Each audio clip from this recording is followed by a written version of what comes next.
Okay, we've spent a lot of time talking about health from the standpoint of nutrients, and obviously we've talked a lot about what to eat, what not to eat, when to eat, when not to eat, even how to eat as far as chewing and the importance of that.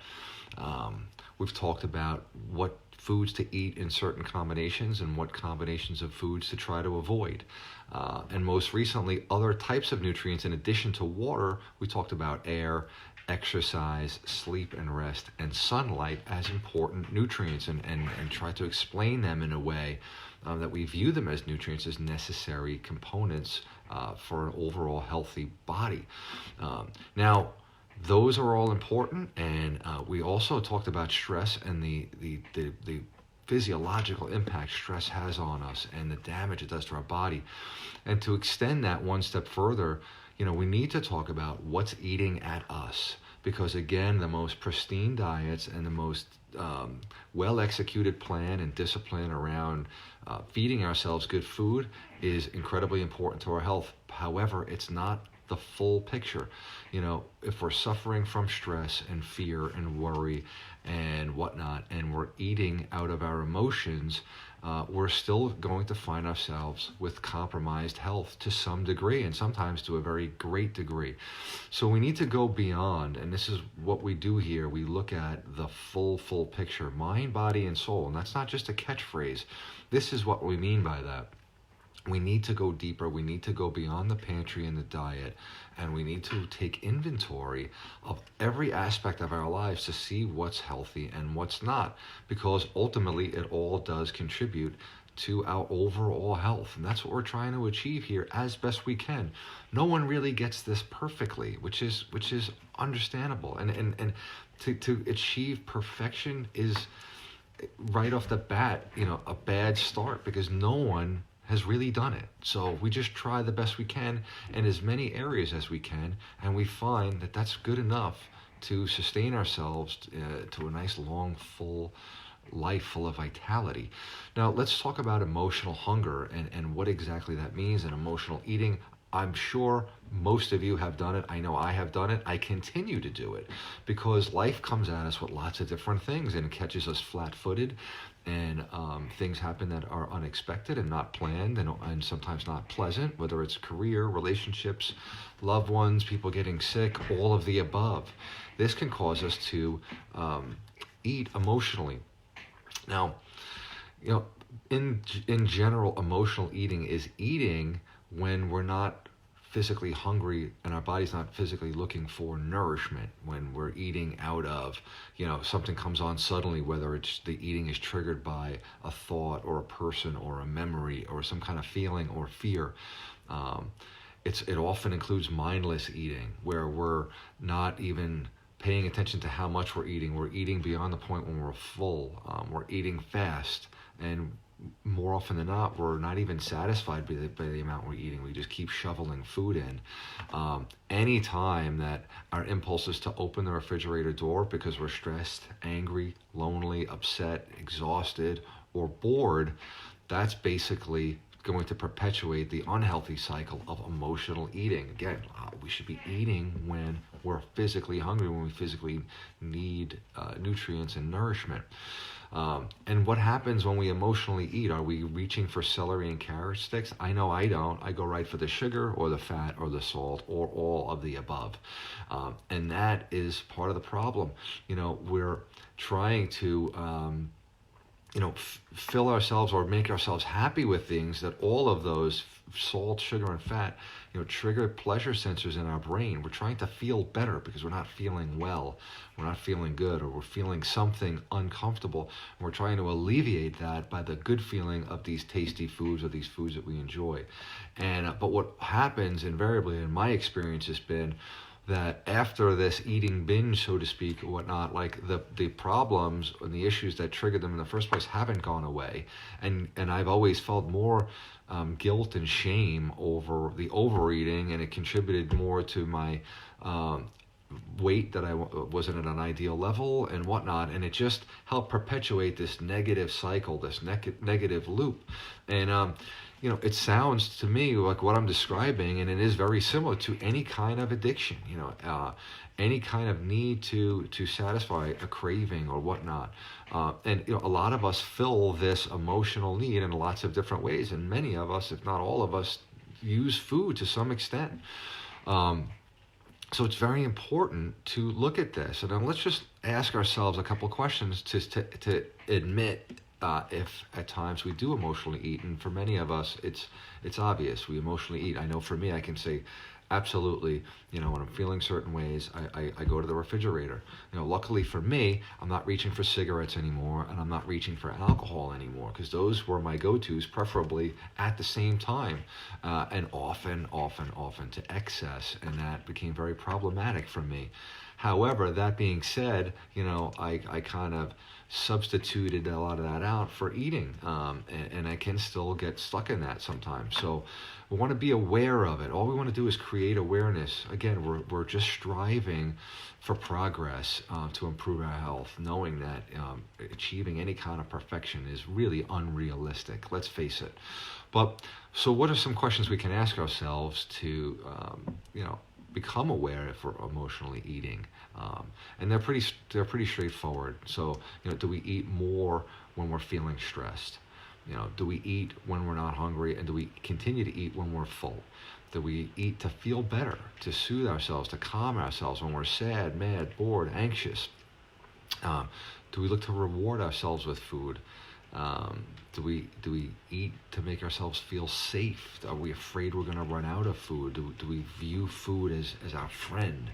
Do we feel powerless or out of control when there's food around? What kind of feelings are being triggered in us at times, and perhaps sometimes often? Again, do we fear that we'll run out?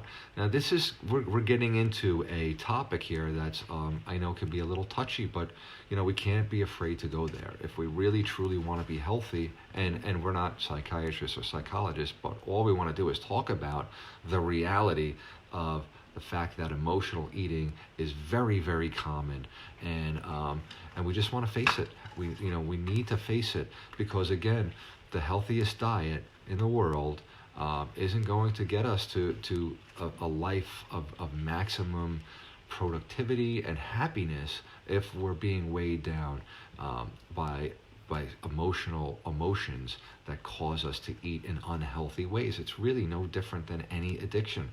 Some people are addicted to chemicals and substances. Some people are addicted to exercise or overworking, and food is a big component. Let's face it, we're desired to want food. We need it, and the body is built to enjoy it, and it nourishes us, and it should be enjoyed. But like every craving or addiction, it can cross this invisible line and become more of a crutch and a comfort that can be very unhealthy, again, because we were not usually reaching for gallons of green juice. At least I wasn't. It was more of things that were providing empty calorie and damaging my body. So, any 12-step program, if anybody's familiar with 12-step programs, the first step in anything is admitting that there's an issue, and that awareness and honesty is the first thing, and that's usually the key to getting started to helping ourselves with these types of issues. The other thing any 12-step program will teach and is surrounded by is the fact that whatever it is, whether it's gambling, alcohol, marijuana, heroin, cocaine, overeating, over shopping, whatever that thing is a symptom of the bigger issue. And that's very important to understand. For me, alcohol wasn't my problem. It was because my body wasn't, breaking it down like normal people. But what was driving me to drink and smoke and self-destruct and self-sabotage, there were things that were deeper that I didn't look at and didn't want to look at, or maybe, probably was just afraid to look at. And until I finally did, was I able to free myself from a lot of the things that were driving my behavior and a lot of the unhealthy habits that I was partaking in. And of the ones I mentioned, I was guilty of almost all of them. So But getting to them and being able to look at them, and how did I do that? I started by talking to someone. I started to open up about it, to admit it, and to want to shed light on it. And that takes courage, and that, and it's much easier said than done, but taking whatever steps we can to identify the problem areas. And where are they? They're more often than not relationships with people at work, our love relationships, our relationships with our children, a lot of guilt and shame that we might be carrying around from our past, a lot of fear over loss or feeling actual loss, anxiety about the future, and maybe all of the above. This is part of the human condition. This is not that if you feel any of that, that doesn't mean that there's something wrong with you. It just means that you're human, and that you're going to struggle, and we all struggle with these things. It's just a fact of life. But and we can't control these feelings. We can't control where they come from, and we certainly can't, more often than not, control the circumstances that cause them, right? So, accepting certain things, but we can control how we process them and how we cope with them, and we can try to do that in a very healthy way, or a healthier way than the self-sabotaging ways that we know are out there, and that many of us have been trapped in. So the positive is, in talking about these things and being honest with them and thinking about the actual issue and getting beyond our unhealthy coping mechanisms and getting right to the source and staring it straight in the face with some courage, and by finding other people who understand, other people who can help us, whether they're professional or people that we know have gone through similar things. This kind of fellowship, this kind of opening up and sharing and releasing of pain is very, very healthy. We're not admitting weakness. We're not admitting that we're less than or anything like that. It's actually, I believe, a very big sign of strength and courage and honesty to admit that we're struggling. A big paradox in 12-step program is by surrendering, do we actually become victorious over a lot of these things? I've seen it myself dozens and dozens of times and more. So what do we do about this? So again, looking at the source and confronting it in a healthy way, in a I'm human way, this doesn't define me kind of way, and really, getting to the source. What is it? What can I do about it? What can I do to get away from it? What can I do to alleviate it? And again, now these issues that bother us and cause us to emotionally eat, some of them are very severe, some of them are real, and some of them are fancied, some of them are in our own minds, but having the courage to look at them will help eliminate a lot of fear surrounding. And I know this sounds like easy, or you're probably saying easier said than done. I couldn't agree with you more. But the rewards for having the courage to do it and push through and face it, I'm telling you, are phenomenal for your overall health and for the lightness that you will feel. Just like we feel lighter when we transition to whole foods and we get the processed heavy crap out of our bodies, that lightness, that vitality. This is the same kind of baggage that we're eliminating from our body and we're getting off of our backs. It's emotional baggage. It's emotional ties that we have that are holding us back from our utmost usefulness to ourselves and others. And again, it's 100% human, and there's nothing wrong with us. However, it's something that we need to look at if we really want to be healthy. So again, my biggest thing is talking about it, finding fellowship, finding sympathetic ears, finding people who have gone through it, whether it's surviving disease, whether it's experiencing disease, whatever the hardship. And then we can also take, in addition to that, a lot of the stress relievers that we talked about when we spoke about stress. I'm going to go through them again here for those of you who may not have watched that episode on stress and more importantly, stress relievers. So our challenge is to just to be aware of these things and to try to find the courage to look these things squarely in the face and finally be free of them from holding us back. And we'll find that the emotional eating will get better, the cravings will get better, and we'll be free from that type of eating. So here are some of the things. Exercise, big fans of exercise, not just because our body needs it and our body is built for it, but just for the mental positive impact it has on the release of dopamine, on the clarity, on the just getting our whole body moving and that feeling, what it does for our minds and body. Exercise is huge. And for that, it doesn't have to be strenuous. Yoga, any type of yoga, restorative yoga, beginner's yoga, intermediate, hot yoga, you name it, it's all great. Any kind of cardio, any kind of exercise where you're moving your body, especially if you can do it with other friends and whatnot, just taking good walks, and especially if you can do that in nature, walking meditation, prayer meditation we've talked about, organizing ourselves, decluttering, getting out in nature, gardening, doing hobbies, puzzles, anything like that. Again, just trying to clear the deck, and find time to break certain patterns and get out of that negative feedback loop that exists in our minds, whatever we can do to break it. Good morning rituals, bedtime rituals, reading positive books, surrounding ourselves with positive people, taking breaks from the media, huge, especially with all the political nonsense that is never ending. It more often than not triggers negative emotions in us because we feel helpless, we feel angry, we feel violated, and we surrounding ourselves and immersing ourselves in that, and the arguments and all the negative stuff that we see in social media. Just taking a break from it, cutting off from it is incredibly, just that alone is incredibly positive. Shutting off the sources of negativity in our life that we're bombarded with constantly. Deep breathing, diaphragmatic breathing, just taking those breaths. There's so many things. I'm going to include a lot of the stress relievers that we talked about in a couple sessions ago, just for your, so you have them readily available. But prayer and meditation is number one on the list for us and me personally.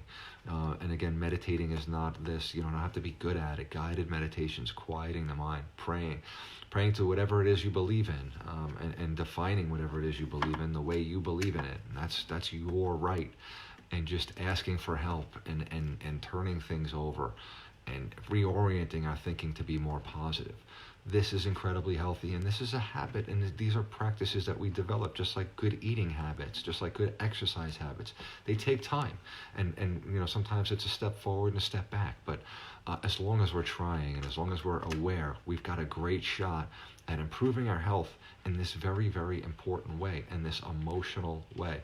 And seeking professionals and therapists and and getting it out there is incredibly, incredibly healthy. Again, it's not a sign of weakness. It's a sign of strength. And it's a sign and it's a demonstration of incredible self-care. It's important. Again, all the other things that we might be doing positive in our life can be negated by being overwhelmed emotionally. And especially now with the winter coming and the cold weather and the holidays, this is a funky time for a lot of us, and I know for me too. So, getting ahead of this and talking about these things now before the holidays and trying to develop positive routines, trying new things, joining new groups. Now's the time to start playing around with what we like and experimenting so that they're already a part of and ingrained in our lifestyles for when the going gets rough. So, what does this have to do with health? What I've talked about in this session, it has everything to do with health.